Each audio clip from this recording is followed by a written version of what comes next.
হেই everyone, কি অবস্থা সবার? আমি Amit Hasan and welcome back. আজকের ভিডিওতে আমরা এমন একটি টুল সম্পর্কে জানবো যা আমাদের মডেলিং ওয়ার্কফ্লোকে অনেক স্মুথ এবং ইজি করে তুলবে।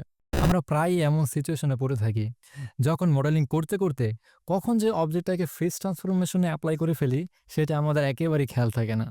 এর ফলে অবজেক্টের লোকাল ডিরেকশন অনুযায়ী গিজমো কাজ করা বন্ধ করে দেয় আর গিজমো ওয়ার্ড মোডে শিফট হয়ে যায়। তো এই গিজমোকে আবার কিভাবে অবজেক্টের অরিজিনাল ডিরেকশন অনুযায়ী কাজ করাতে পারি সেটাই আজকের video topic. By the way, এই ওকুন মডেল করার সময় কিন্তু আমার মাথায় এই টপিকটা আসে।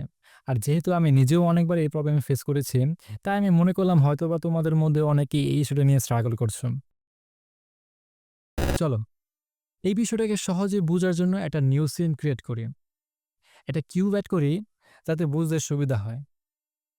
দেখো, আমি অবজেক্টটাকে র্যান্ডমলি রোটেট করে যখন ফ্রিজ ট্রান্সফরমেশন অ্যাপ্লাই করলাম, তখন গিজমো আর অবজেক্টের লোকাল ডিরেকশন অনুযায়ী কাজ করছে না।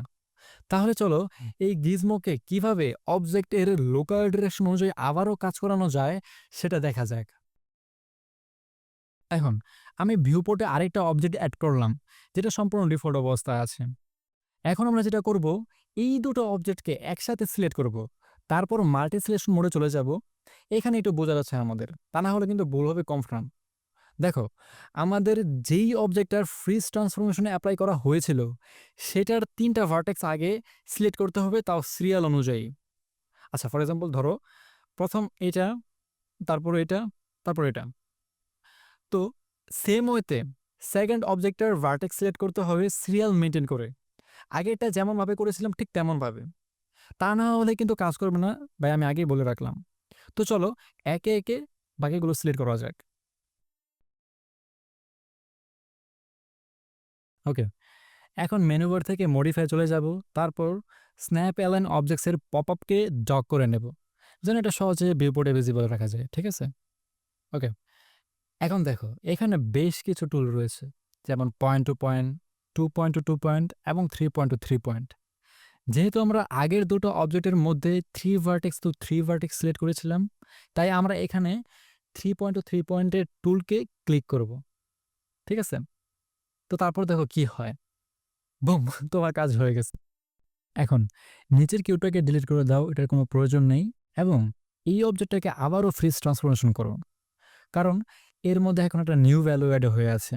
তো দেখো, ফ্রিজ ট্রান্সফরমেশন করার পর অবজেক্টটিকে যদি আমি আবার আগের মতো র্যান্ডমলি রোটেট করি, তার গিজমো কিন্তু এখন লোকাল ডিরেকশন অনুযায়ী কাজ করছে। তো এই ছিল আজকের ভিডিও টপিক। আজকের ভিডিও টপিক ছিল ফ্রিজ ট্রান্সফরমেশন করা গিজমোকে কিভাবে লোকাল ডিরেকশনে ফিরিয়ে আনা যায়। ভিডিওটি কেমন হয়েছে অবশ্যই তোমার মতামত কমেন্টে জানাবে, লাইক করবে, শেয়ার করে অন্যদের শেখার সুযোগ করে দেবে। আর হ্যাঁ, তোমাদের যদি এমন অন্যান্য কোনো টুল সম্পর্কে জানার আগ্রহ থাকে তাহলে কমেন্ট বক্সে অবশ্যই মেনশন করবে। আর এই ভিডিওতে আমি একটা অল্প লাইক টার্গেট রাখছি, লাইক ফেসবুকে 150 অ্যান্ড ইউটিউবে 20 লাইকস। যদি এটা হিট করতে পারে তাহলে আমি মনে করব তোমরা এমন কন্টেন্ট আরও পেতে আগ্রহী। আর হ্যাঁ, আমি ফিউচারে এমন আরও অনেক মায়ার secret tools, even complex model নিয়েও সামনে আসবো, like robots, NASA, vehicles, weapons, etc. ঠিক আছে, ইনশাল্লাহ সামনে তোমাদের জন্য আরও অনেক ভ্যালুয়েবল কিছু আসছে। তো পাশে থাকার জন্য অনুরোধ করছি। Thank you very much for watching this video.